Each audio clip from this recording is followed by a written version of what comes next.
Are you getting blocked from Salesforce? Stop the frustration.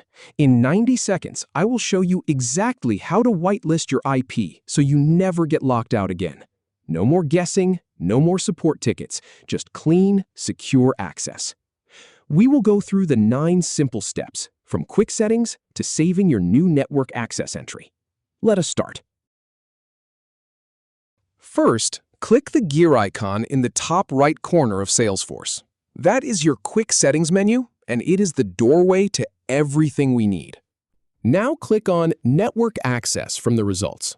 This is the exact page where Salesforce controls who can connect. Click the New button. This opens a clean form where we will define your allowed IP range.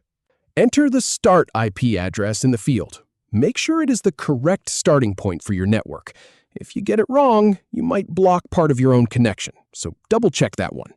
Next, enter the end IP address for the range. This completes the boundary of what is allowed.